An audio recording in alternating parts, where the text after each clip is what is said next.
Welcome to episode 72 of Kontrarian Korner. I'm Ben Kellerin. Today we have a very special guest on to talk with us about the newest college replacement and why I think it would be something to consider for young men coming out of high school as something that'll be more well-rounded than just banging away at a textbook for 4 years. And I think it's something that I wish I would have had way back in the day. But we're also going to get into markets, current events, geopolitics, what's going on in the world, all the other stuff, maybe a little bit of doom and gloom at the end, but we'll see. But Matt, thanks for coming on.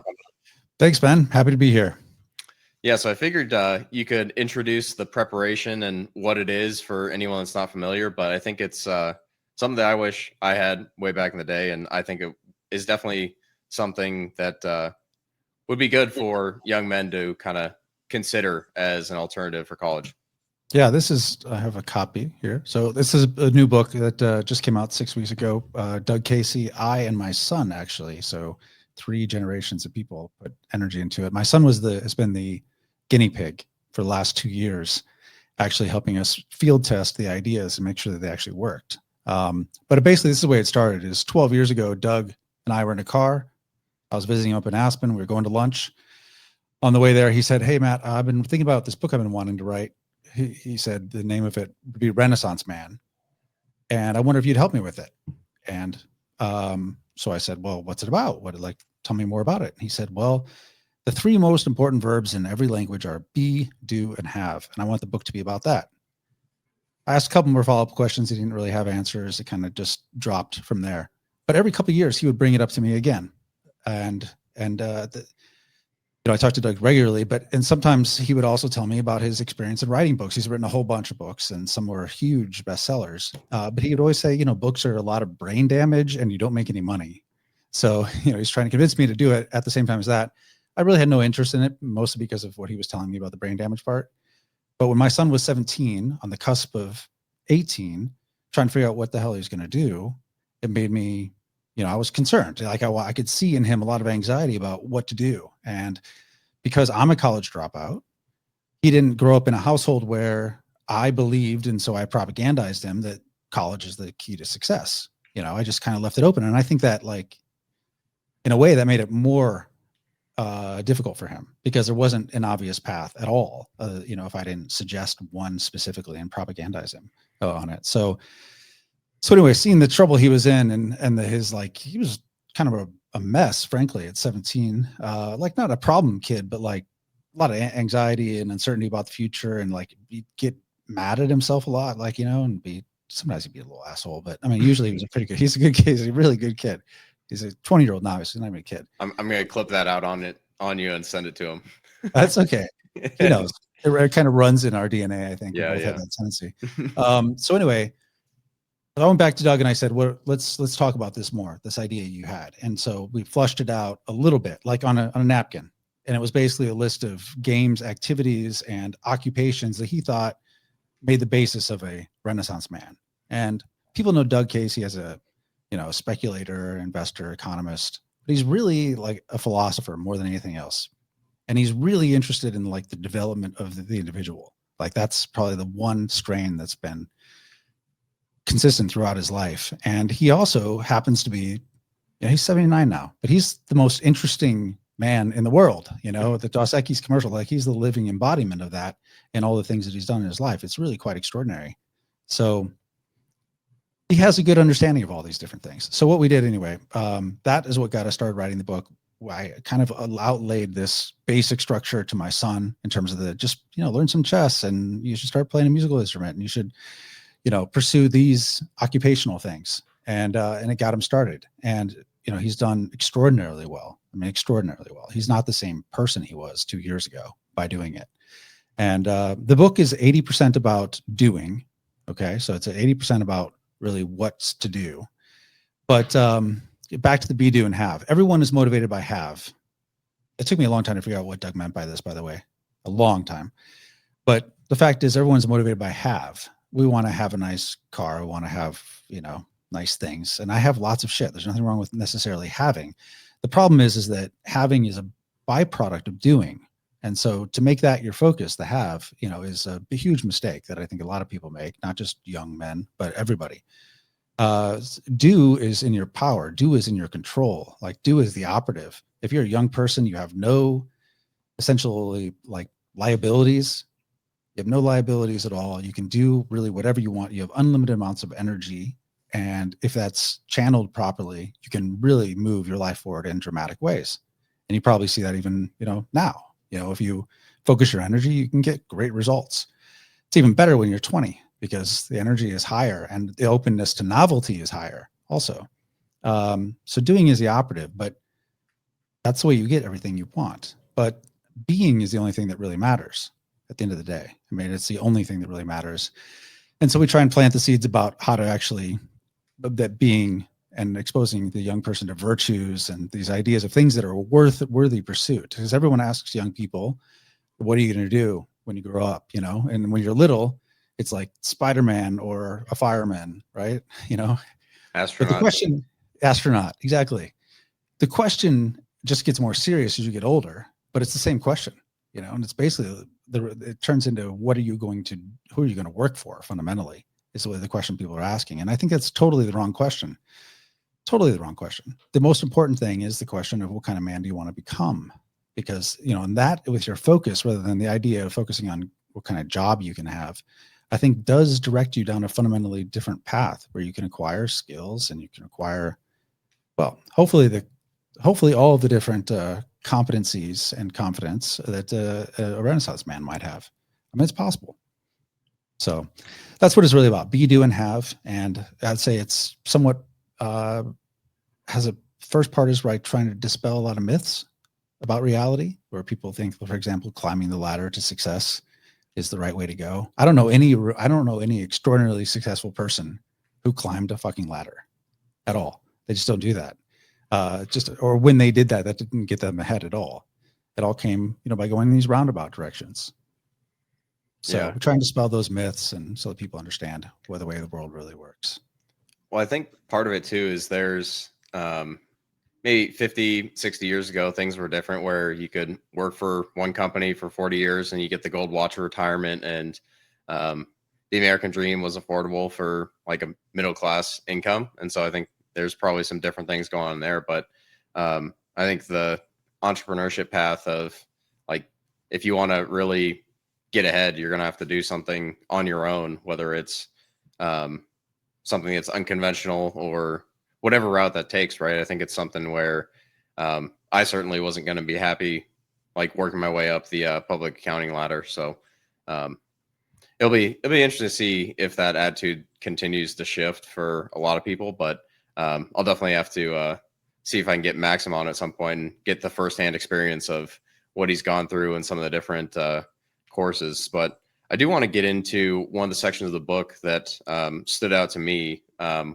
which was the patron-client relationship. And there's all this talk, and you see it kind of everywhere on social media about the generational divide and right what the younger generations think of the boomers, what the boomers are saying to younger people about pulling yourself up by your bootstraps, all this other stuff. But I think your section on the client and patron relationship, and it's not just a mentor thing, I thought that was really interesting. So if you could elaborate on that piece a little bit, I think that'd be an interesting little sneak peek for people that might want to go out and buy the book.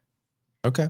Well, first of all, I would have called Doug my mentor for a long time. For a long time, I would have called him a mentor. But when you actually think of the way the relationship fundamentally works, it doesn't work like a traditional mentor-mentee relationship does. And in a traditional mentor-mentee relationship, it's like people expect, well, it's one-way street. The mentor gives and the mentee receives. And, maybe the mentor's got, offers career advice or, wisdom or whatever for you. And you're just receiving it. And I was trying to do two things with this chapter. Fundamentally, I was trying to break that myth about the way that these relationships actually work in reality. Like all relationships, big surprise, there have to be a two-way street. Like both parties have to benefit for it to really work over time. And secondly, I was trying to dispel this myth that your elders are a problem because they really aren't. They really aren't. And I think young people would be very surprised, I think, to understand that how many older people would be happy to like open doors for them, like lift them up to help them be successful if you find the right match. You know, it really can, they really are interested in helping people be successful. And I'm not say they are all universally that way. A lot of them probably aren't, but I mean, there are people that are.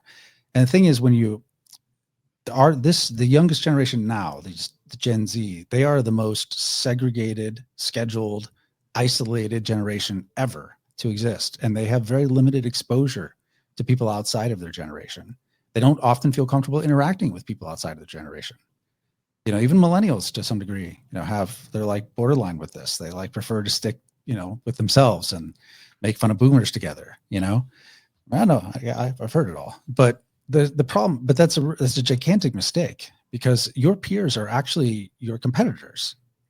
You know, they really are. So like when you're successful, I don't know, maybe you've experienced this with some of your own friends. I don't know. But when you start to be more successful, does it, you know, like it kind of can cause issues, you know, where they like sometimes, maybe you haven't personally experienced, but they, you know, not that they don't want you to be successful, but it doesn't reflect well on them if you're doing better than they are.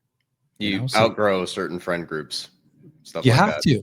Yeah. You have to, or else, because they basically will keep you they'll keep you sort of calcified in a single position, you know. What's that old rule of you're the average of the 5 people you spend the most time with? Exactly right. Yeah. But if you make some of those people of an older generation, what you'd find is that those people will never see you as competition. And they will, and like, you know, they've already been where you are. They have already done all that.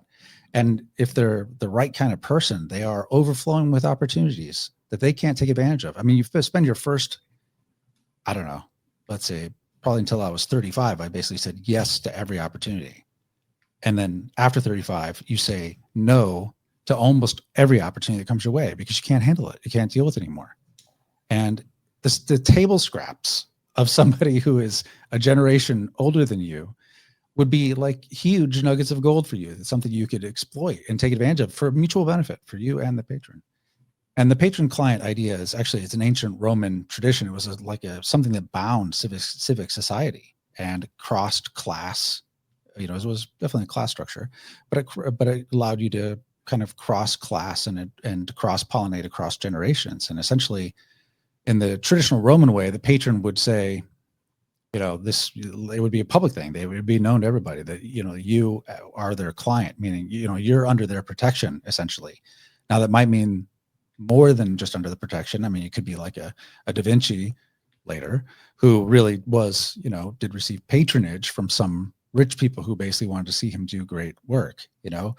But most often it's just that you become political allies, or that the cause of the patron, you know, the client picks up and runs with it as their own, you know, and it was a huge factor in civic society there, and it bound the society together in ways that would not be possible because of the normal class structure, the way that it is, you know, with the the top tier, essentially. So that's the way it still works now. When I look at my relationship with Doug, who is a friend of mine, I considered a mentor of mine for a long time. But, you know, when I really look at our relationship, I've done things that Doug has wanted to do because Doug wanted to see them done. And I have so much respect for him. I wanted to help. And he certainly has introduced me to people I never would have met before. He's put me in rooms with people that I'm sitting there thinking, what the hell am I even doing here? I mean, including, you know, we're going to Azerbaijan at the end of the month, where he's going to get a honorary doctorate from some university there, and we're going to meet with the president. You know, like that's like the kind of thing that wouldn't happen. Not that I care about meeting a president; it doesn't matter to me, but it's a kind of just weird situations that you know, somebody at a different stage in life than you is going to have these kind of opportunities and can expose you to them in a way that you were not going to get from your peers. No chance. So anyway, I think it's really important. This generational divide is a gigantic mistake. That's the biggest problem. Yeah, I think we'll kind of see if some of the stuff starts to change, but you kind of mentioned the Roman patron-client relationship, and there are some parallels, I think, with what's going on nowadays in the U.S. and Rome. There's also parallels to Spanish Civil War. Some of these different eras that I think are pretty interesting if you have kind of an open view of history to see some of these same things pop up over and over. But I do want to get into kind of your view of where the U.S. is headed, where financial markets might be taking us, and some of the things that you see coming for our country. I think tough times are on the way. If I definitely believe that we are heading toward a monetary reset. I believe that the Trump administration has been very clear about that from the beginning, that they want to reset the trading system, which is coupled tightly with the monetary system, that they have made it clear that the dollar needs to lose tremendous value in order to rebalance the scales, which basically means gold and certain things like that are going to increase in value tremendously, well, compared to the dollar, and that this is going to cause major hardship for Americans. I mean, I thought, we're on the brink of it in 2007, which is why that was when I first moved south down to Argentina in advance of the financial crisis, because it seemed clear that that was going to happen. And well, I mean, Doug was sure it was going to happen, and I, was a big fan of Doug's then, so I totally believed it, and it did in fact happen, but it wasn't the end of anything. Now, that's only because they inflated it away. They managed to make it go a little longer, and I appreciate these extra, 14, 15 years we've had, to build more wealth and do more, have more opportunities. But I just don't think that you can be able to do it again. I think it's that the world is so different now than it was in 2008. I mean, the social fabric has been destroyed. It was not before. I imagine there being like a financial crisis, which would cause, as Doug always called it, the Greater Depression. You can imagine that, and like that's pretty bleak if you haven't read Grapes of Wrath to see like how difficult that was for people. You really should, because you have to understand that just on the financial aspect alone, that it really can cause unbelievable devastation to individuals who are not isolated from it or somehow prepared for it. But with the social fabric the way it is now, with the global, with all the geopolitics the way they are, I think this is going to be much worse than it would have been if it would have happened in 2008. So I'm very concerned about the U.S. and not just the U.S. I mean, a lot of the world is going to go through this reset. I mean, in the 70s, gold went up like 23 times or something. So what we've seen gold do recently, it seems extraordinary. I mean, it makes me nervous to see gold go up so much and all my portfolio just blow up in a positive way over the last year. I mean, it's unbelievable. I've never had a single year with the gains that I've had this year. Never close. I mean, I'm not an active trader, but I've still never seen anything like this, and it makes me nervous. But at the same time, I think this is just the beginning. Yeah, I think the precious metals are definitely signaling that something's up, something's changed, and it seems like, at least my view is that we're in for a durable bull market in precious metals, and I think silver, gold, platinum, even are all like still, I think, very interesting opportunities, and short term might be a little bit overcooked, but if you're looking out 12 months or more, I think you're looking at higher prices on all of them. And I think you kind of look at the commodities in general with all the kind of paper assets and fake wealth, I guess, has been created, whether it's like this AI CapEx boom that's going on where you have Oracle working with NVIDIA, working with OpenAI, like it just like the merry-go-round goes on and on. But vendor financing, yeah.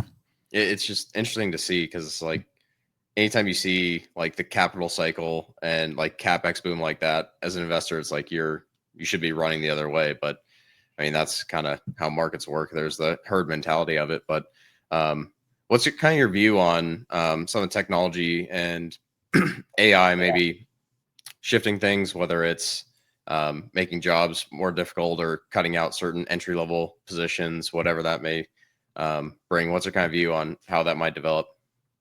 I think, well, it's very clear to me that the AI stuff, there is some part of it that's definitely real.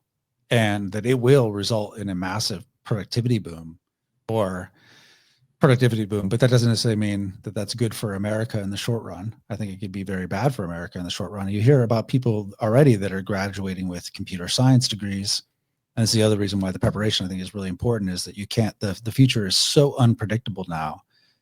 Do you know, I mean, more than 50% of people that are in college are majoring in business administration, which is probably one of the most useless degrees you could have, because it doesn't actually teach you very much about business. But it makes you feel like you're on the right track. And what are those people, those jobs are, I think, what are they going to do in a world of AI? These people who have no finance training or, or no accounting training. They're for just general business. There's no chance for those guys. And that's not just them. I mean, the finance people and the accounting people, I think, have to worry about this. I mean, the most lucrative career you could have gone into over the last 20 years has been finance. I mean, it was probably the most intelligent degree to get over the last 20 years, because under this financial boom that we've had. But I think all those entry-level jobs basically are made useless because of AI already. I mean, these tools that you have, I mean, when you want to do some research and some securities analysis today, it's infinitely easier than it was 3 years ago. I mean, it's not even close. It's not even close. And so these jobs are going to go away.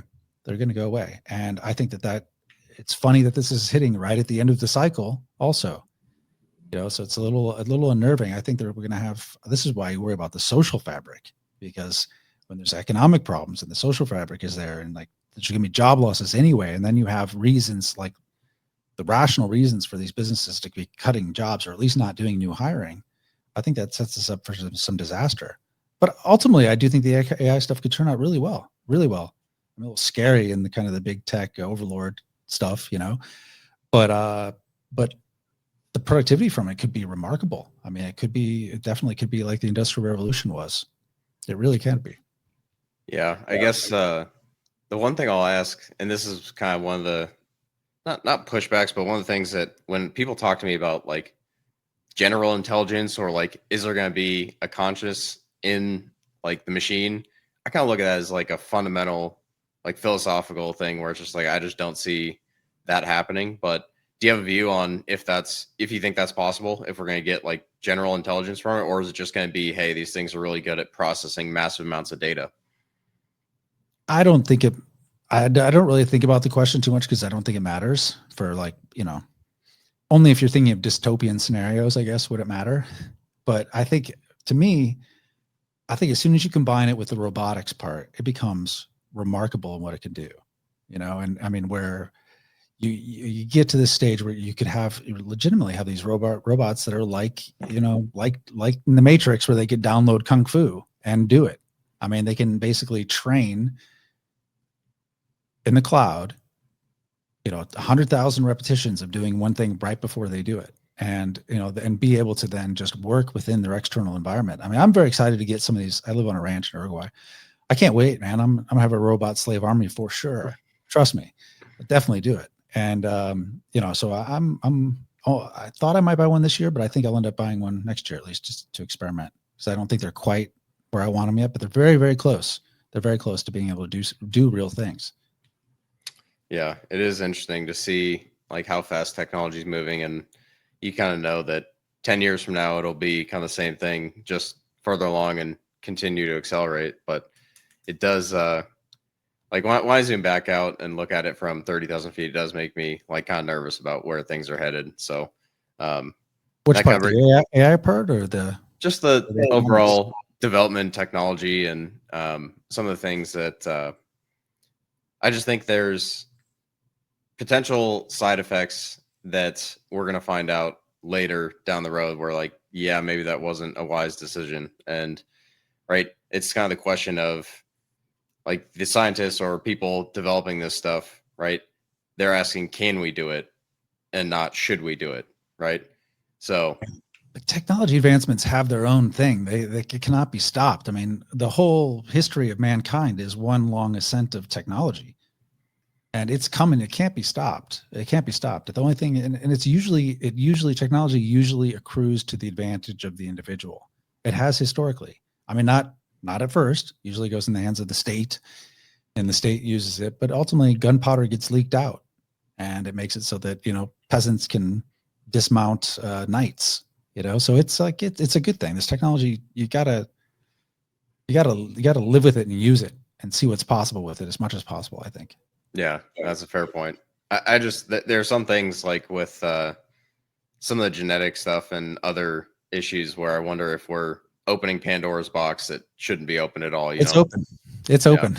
Yeah, it's open. So anyway, but that kind of brings me to kind of this overarching topic that people talk about a lot, which is kind of fourth turning, like all these different big picture changes, cycles, and you kind of see how connected some of the stuff is geopolitically to financial markets. But I think one of the things that you were kind of talking about earlier too, with like the fabric of society and how divided people are, I think that makes it very interesting to think about what happens in a fourth turning, because from my point of view, all this stuff would be very different and easier for a culture, a society to suffer through, right? In the past, when it was basically a homogenous high trust society, and we certainly don't have that anymore. So what's kind of your view on where things might head as far as fourth turning, and where that leaves us in the next maybe 5, 10, 15 years? Well, I think, these cycles in the fourth turning is something we used to talk about and try and tell people, no, see this, you see these patterns of history, you can see it's coming. Now it's so undeniable by everybody, like on its face. Anybody's paying attention goes, oh yeah, that makes sense. This is the fourth turning. Okay. So that's, I find very interesting. First of all, is that it's self-evident that this change is upon us, but how does it roll out and what does it mean is the question. I think you could you look at like a really homogenous society of, pretty much every country in the last turning, and how it was handled there. I mean, in Germany, it was pretty homogenous and led to Hitler. The U.S. was pretty homogenous, generally. I mean, less homogenous than Germany was, but led to FDR and citizens having a totally new relationship with the state after that. I mean, it was completely different after. And I think when we come out of this one, the relationship between citizens and the state will be fundamentally altered, just like it was under FDR. This time under Trump. I think it's coming sooner rather than later. So, yeah, I think that's dangerous. So those situations, I think, did not go well. They led to World War and lots of suffering by the people that were participants in it. The standard of living of everybody went down. I mean, there were a few that did better, but most people did really poorly. Some people lost all their assets in that period, and some people, like, again, read Grapes of Wrath if you have any doubt about how bad it can be. So I think that this is going to be much worse than that. And I think you're going to have civil conflict in the US. I mean, one of my big worries would be that the state that the US is in now, war seems like it is kind of the natural evolution of this stuff. But can the US even conduct a war without China's permission? They can't. At least not for some of the technology. They can't put the technology that's in Tomahawk cruise missiles. They need China for that. Now, that's our favorite thing to throw at other countries, is these Tomahawk cruise missiles. I mean, if we can't even make that on our own, this isn't even the F-35 stuff. This is Tomahawk cruise missiles, which have been around forever. So I think that it's a lot easier. That war is coming, I think, no matter what. The problem is, I worry that war will be internal instead of external. And we see the makings of that already, I think, in what, the post Charlie Kirk and the way the horse has been ridden post Charlie Kirk. And now, all these recent shootings that are veterans. So I think there's a real effort. I think there will be a real effort to try and disarm veterans in particular, who are the most dangerous group in America to the state. And I think that, these recent attacks are setting the stage for that. So I'm a little conspiratorial minded, unlike Doug. So, but yeah, I worry that war will be internal more than external. Yeah, interesting. I'm in the same boat as far as having a tinfoil hat on it sometimes. But I guess the one last question before we kind of move on from the U.S. and like civilizational topic is, my kind of view is that on longer term, like sometime in my lifetime, we'll get like a Caesar figure, and it's going to be something closer to a monarchy, and I just view that as a more natural form of government for humans in general than whatever you want to call this democratic republic or oligarchy, whatever current form of government. And like, what's your kind of view on what comes next as far as like, is there going to be a Caesar figure that comes and basically like makes some of the changes that everyone sees pretty clearly that they need to happen? But right, I'm just kind of the view that this current system can't keep getting dragged on, like limping along the way it is. So I think it takes basically a charismatic cult of personality type figure to come in and change that. What's your kind of view on that? I think that's quite possible, and I think that the question is, do you want that to be Trump, or do you want that to be who follows Trump? Trump's too old to be the Caesar. Well, yeah, I mean, yeah, I don't. Okay, the Caesar figure is the way you're presenting it. Okay, that you're right. That would have to be someone else. That'd have to be JD Vance or somebody like that, which is a little scary to me, honestly. But I think that the fundamentally the relationship with citizens and the government will change. I have no doubt about that, and it makes sense that the state is going to become a much bigger actor in everyone's lives in a way that is unimaginable to us right now, but will be totally acceptable to people in the future. So I think that's quite possible, and I think that the seismic changes that must occur, I mean, they're going to occur whether or not somebody gets ahead of it or not. Like these changes, you cannot be avoided. Gravity is real. Like this is something we have to deal with. So, yeah, I think that's quite possible. I don't know if that'll be a better world though. I mean, I think not to say that might be a better form, but that could possibly. I mean, I like Marcus Aurelius. He was a great ruler as far as I'm concerned. It was the closest thing you get to a philosophical king, a philosopher king. But yeah, I don't think that it would go that way for us where we get the philosopher king. I think we'd get something more like a Julius Caesar, but not so. But I think there would be so many internal enemies that person has to deal with that it's going to be really rough on the American people. Yeah, it'll be interesting to see. I think there's just a limited shelf life for the current system, the way I kind of see it, and that is one place where I think it'll take some changing attitudes on a variety of topics to actually start moving that direction. But it will be interesting to see where all this stuff heads. But I do want to kind of ask, I don't know how closely you follow cryptocurrencies and some of the stuff that's going on there, but the stuff that makes me wonder about like all the stablecoin stuff and Bitcoin kind of as a digital surveillance gold is kind of what I've heard some people call it. I don't have a strong view on Bitcoin one way or another, but what's your kind of view on Bitcoin and how kind of stable coins have sort of like attached themselves to the treasury market and how that kind of ties into Bitcoin and other large cryptocurrencies? Well, like I said, I'm a tinfoil hat guy. So it's kind of a problem when it comes to this topic because, well, I'll say Bitcoin has been very good to me. The early ideas that lifted it up, I totally support those ideas. And so, it's been a great speculation for me, but I've always seen it as a speculation, and I bought and sold at different times in the cycle. It does seem like that cycle's kind of a little bit broken now, like something is different, where it should be higher than it is today. I really would have expected it to by now in this cycle. So I think it's good as a speculation, although I think that they've cut off the on-ramps and off-ramps more and more. They're more regulated, more harder to deal with. I mean, I had an account with Coinbase since 2016.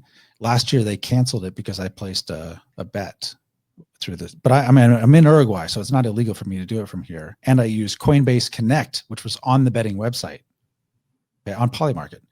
So I used Coinbase Connect. It was on the website, so I used that to connect. Placed a $2,000 bet because Doug wanted to, and it was easier for me to do it on our behalf. And they shut down my account. They shut down my account for it. It wouldn't hear anything about it, wouldn't. And I had a lot of money there. I mean, I had a lot of Bitcoin there.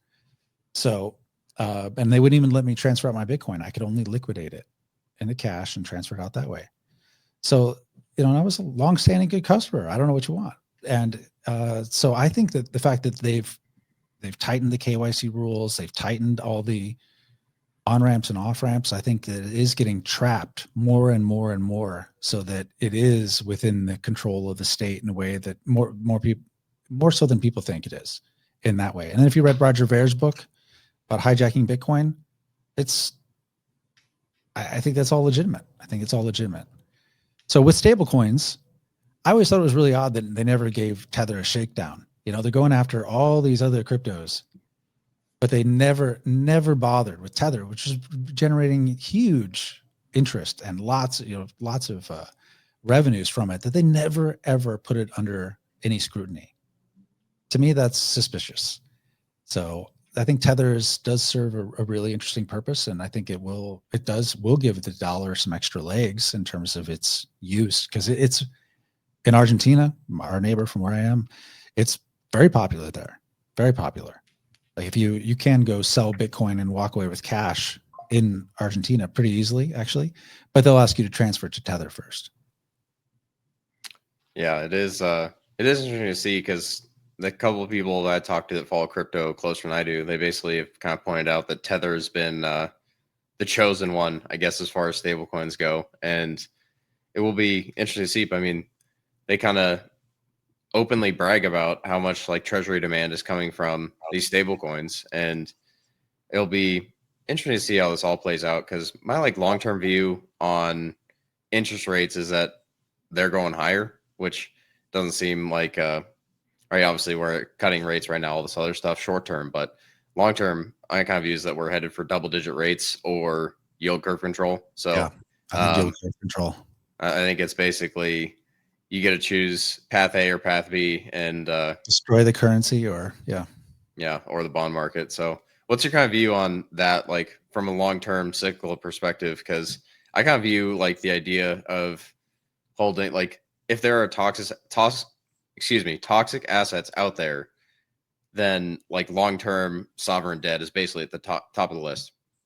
Yeah, it's the worst. It's the one you definitely don't want to hold. I mean, I've heard Dave Collin with you, and then you ask his question like, how much would you need interest rate in order to put your money away for 30 years? I'm like, there's literally no interest rate, by the way, where I would trust my dollars for 30 years in the state that it is today. I mean, I can't, when I ask myself that question, I go, no way. I don't see that safe at all. I expect the world is going to be so different in 30 years. I don't know if the state will exist. Yeah. I mean, you kind of look at like the rates that people are, I mean, I understand the idea of a short-term trade in some of these things, but I just look at it as like, if you're trying to hold these things for any long stretch, I would rather just be in like 2-year maturities and roll those over if you just have to. Gold. But just buy gold. Gold is gonna, I think, continue to work better than just sitting in cash. But I guess that's an interesting follow-up question is, what do you kind of see? And this is kind of when you flip it on its head, right? The move in gold is more just kind of the continued debasement of the currency and all these other things where, right, it's not so much that gold has gone up or an ounce of gold today is more valuable than it was 2 years ago. But what's your kind of view on where things head as far as gold and central banks and some of these other kind of big picture trends, where it's really interesting to see how much central bank buying there is, and like the move in gold, where I think it's basically becoming a part of the financial system again. But what's your kind of view on the role that gold's going to play moving forward? About a year and a half ago, I was doing a podcast with Doug, Doug Casey's Take, where a couple times a week, typically we do have these conversations. And he said that he thinks will be the last gold bull market,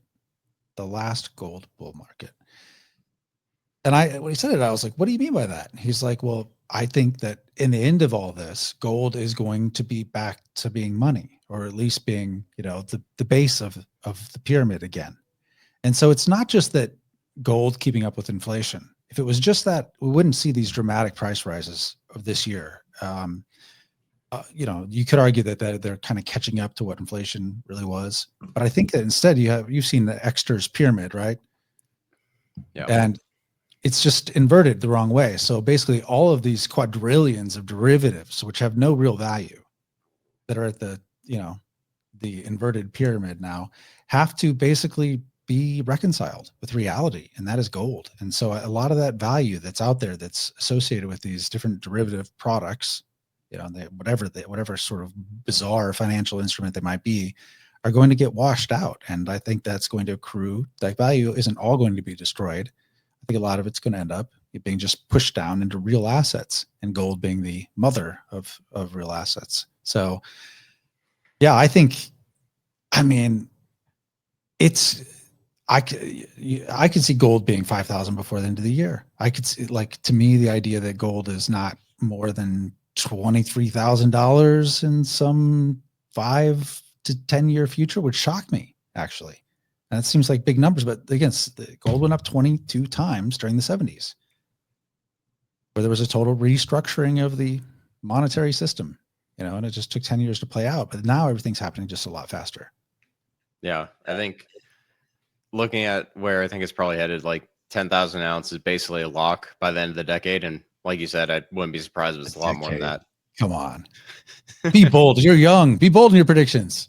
Yeah, I think I'll save my bolder predictions for platinum. That's the one where I look at that, and that's because it's so underfollowed, I think, is like the asymmetry on platinum, especially since it hasn't really, it's started to move, but it's still early. I think that one is going to surprise a lot of people how fast that thing moves. So I think that's like 2 to 3 years. You're looking at like 5,000 an ounce. Like, I think it's basically going to be catching up with gold at some point. And I don't know if it'll pass, but it'll just pull up all the other related metals. Yeah. Yeah. That makes sense.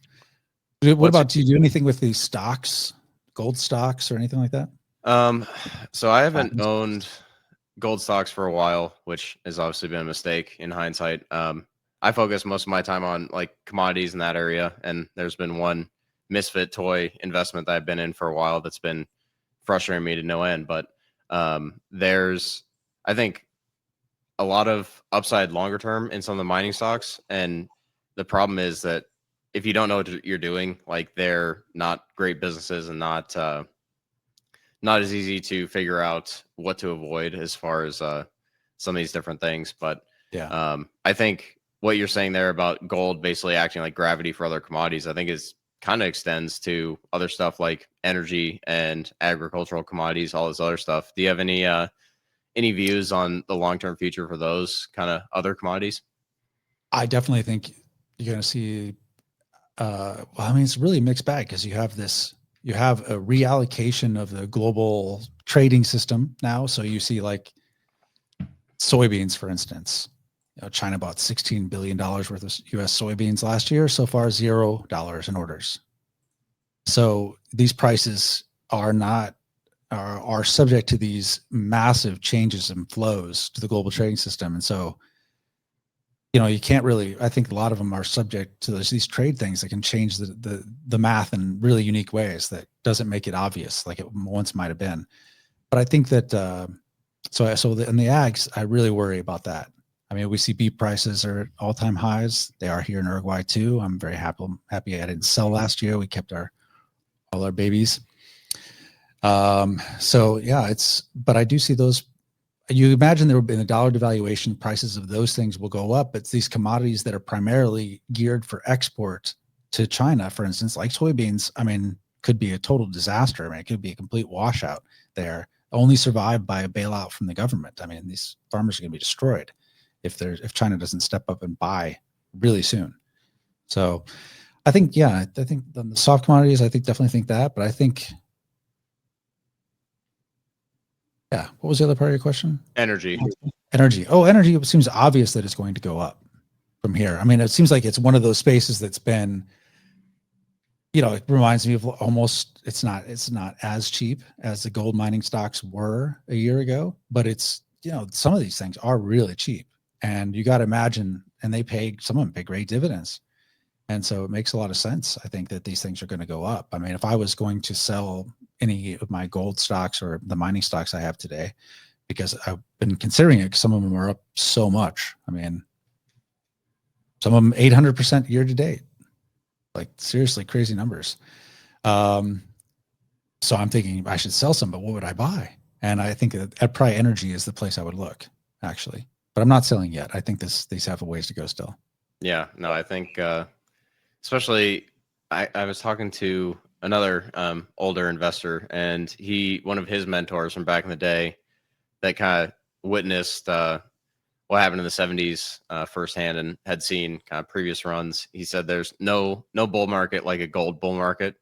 And I think that's got proving to be true over the last couple of years, where just like any pullback gets bought, and more and more people come into it and start to understand, hey, this is not a flash in the pan. This is not a pump and dump, right? So as far as any other place of the market, whether you're looking at international stocks or any other ideas, like what other places are you seeing opportunities right now? Well, I think your uranium is another one, but that's energy, I guess. Although it's more like mining. Yeah, I'm so obsessed with these mining stocks. That's probably my biggest concern, and then where I focus most of my energy at this stage, and that's because that's Doug's area of expertise. So that's where my mind has wandered over the years.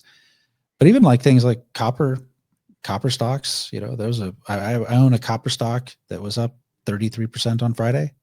Yeah, they had the big was it Freeport Grasberg mine mudslide or whatever it was. Yeah, and it takes out maybe, was it 2% of the global supply for a while? Yeah. But it's amazing that would cause this tiny little mining stock that I own, this copper mine in Africa, to go up 30% a day. So, but that's the kind of thing that you get from these things. I mean, they can be incredibly volatile, but when they get going, they get wild. Yeah, no, it's the resource space is like really interesting. There's a lot of, I think, commodities and just different opportunities in different spaces that are overlooked, especially because of all this passive investment stuff that's going on. I don't know if you have any thoughts on this, but I've kind of talked to some buddies about some of the stuff going on, like the whole passive investment world, basically creating these market distortions. But I think it also creates opportunity. It's just really interesting to see how many investors and retirement plans and pension funds and all these different things are willing to just basically buy S&P and call it a day. But do you have any views on like the passive distortions and how that has kind of exaggerated like these different market conditions? I think the people that talk about that are totally right, that that's what it is. And that's why there is, like, the market is fundamentally broken, and that it's not a price discovery mechanism anymore, except for, I think, in the areas that are underserved by those passive flows. I think you do still see some of that. And I think in the mining stocks, you see that. But like, I was going to recommend, GDX, which is the gold miners index, right? Because it's the big gold miners, and it's if you don't really know what you're doing, it's an easy way to be diversified. It's up over 100% year to date. I mean, there's a GDXJ, which is the gold miners, but this is getting to the passive flows thing, because I don't know if you don't know exactly which gold stocks to pick, you pick the index, for this, and that index basically causes passive flows, and all these companies want so badly to be included in it. They know it makes an enormous difference to them if they get included in the GDXJ or whatever. So it causes really weird behavior on the part of both companies trying to really get sought after to get the beneficiary of these passive flows. And also it changes investor behavior, where they know way less about what they actually own when they go into something. And that's not including these automated, retirement stuff that's happening in the S&P every day. So yeah, I think it's totally distortive, and the markets are fundamentally broken, but they're going to unbreak.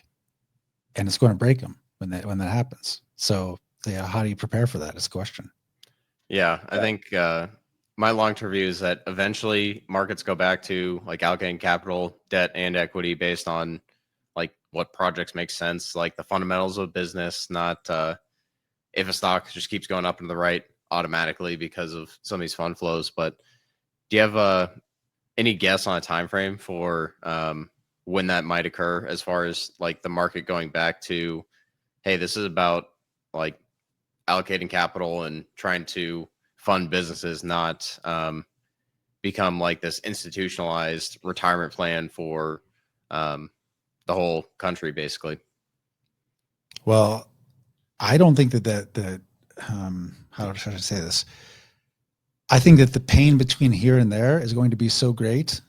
There's going to be a period where people don't want anything to do with the markets, and so they aren't even going to consider capital allocation. It's not even going to be, they're like, I don't want anything to do with capital. Don't mention capital allocation to me. Like I don't want these people touching my money at all. That's the way it's gonna be so bad that people want nothing whatsoever to do with it, the market, before you get to this rational world again. And again, I think that's going to be a whole different world, and that the relationship with the government will be different. And so I wouldn't expect that I wouldn't expect to have a rational market in the next decade. I'd expect it to be wild on the upside and then wild on the downside.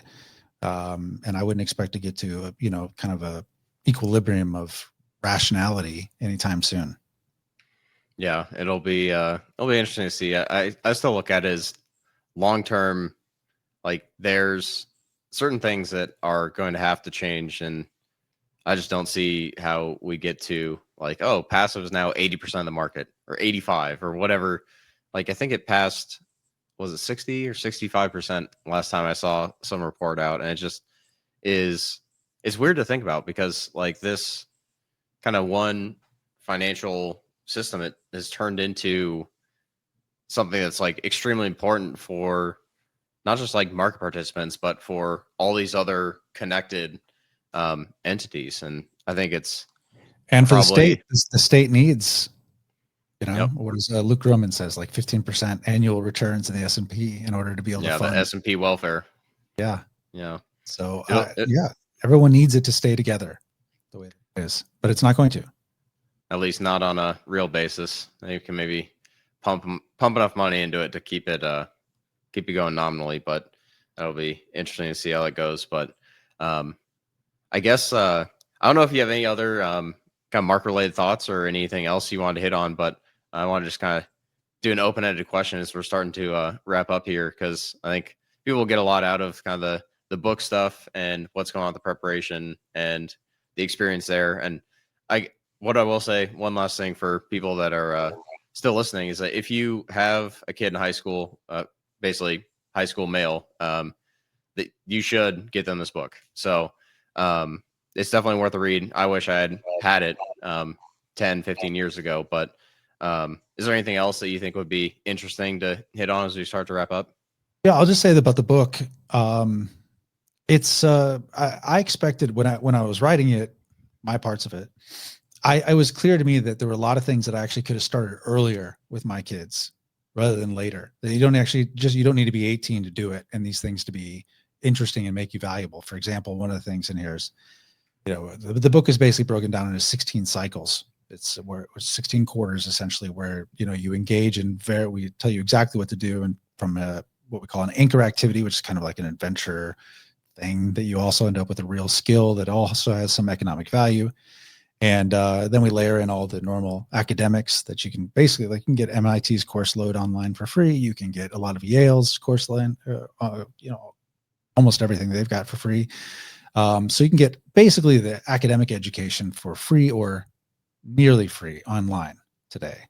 And then we layer in reading and other things. Again, these things in this idea that you become a Renaissance man if you actually have some competency around all of them. But like, one of them is get a private pilot's lessons. And so my son is like 32 hours into that right now. And you can get that when you're 15. Before you can get your driver's license, you can become a private pilot. It's kind of insane, actually, when you think about it. But these are the kind of, we've kind of neutered our young men in many ways and made them, so that we've infantilized them, so that we don't let them do too much, so little that they can do in this world. But with this structure, there's all kinds of things that they can do. So I realized you could do it younger, but then I was surprised when I learned that a lot of people, when they read it, it's mostly just parents buying it for their kids, and they wanted to read it first. So I got most of the feedback I've gotten is from those parents. They said, "Oh, I'm going to do this." Not all of it exactly. Obviously, they don't have 4 years, but they go, "Oh, I'm going to do this thing. This sounds fun." And I think I'd love to be able to do that. Like, one of them is becoming an EMT, which my son did also. It basically, it's like the the lower status paramedic. You know, if you get picked up in an ambulance, if that ever happens to you, you know, there'll be probably a paramedic and an EMT there. Now, you know, an EMT, it's a crappy job riding on an ambulance, and you only get paid like minimum wage. It's not like a great career. But the truth is, having the competency and ability to know that if something bad happens, you can actually deal with it. You know, if you walk into a situation where someone gets really hurt, you actually know how to triage them and take care of them to get them to where they need to go from there. Like, that's a real skill that gives young people a lot of confidence. It really does. So, and my son also did parlay that into a $600 a day wildfire gig. So it actually ended up being pretty economically valuable for him to have too. So anyway, that's what the book is about. The book is about basically how to become the man you want to become. It's primarily geared for 18 to 22-year-old people as an alternative to college. However, if you're a man and you must recognize the need for a man to have something of a hero's journey in their life, then I think you'd get some value out of this. Yeah, it's definitely worth a read. But before I do let you go, I do have to ask my traditional closing question, which is, what book should I add to the reading list besides the preparation, of course?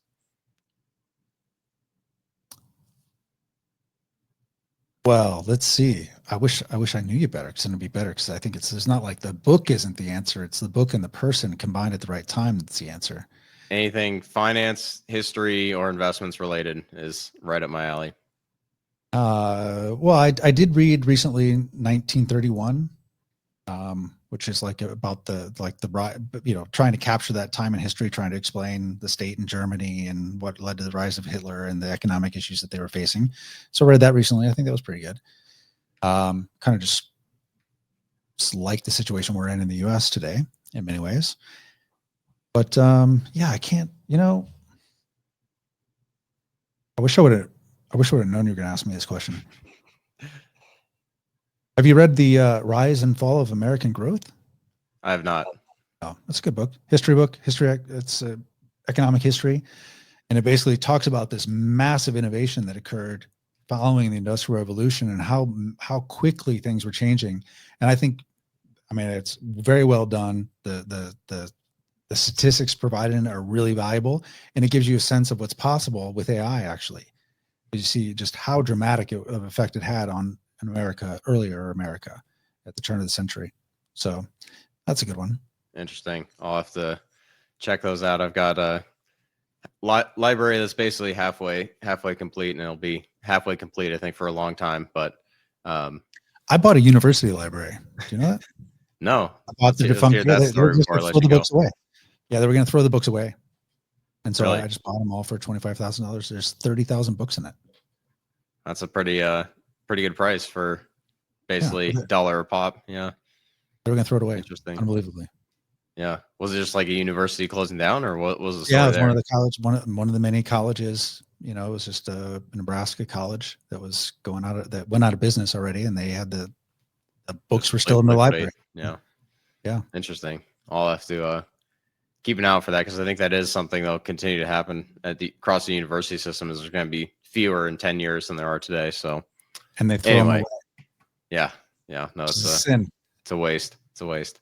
But I really do appreciate you taking the time. I think listeners will definitely get something out of the conversation we just had, and definitely go check out the book, check out kind of the conversation around it. It's definitely worth looking at, even if you're not a college student, don't have any kind of upcoming college students, but definitely worth a read. I read it over the last week and had a hard time putting it down. So definitely worth your time. But I think with that, we'll be wrapping up. Thanks for stopping by, and we'll see you next time.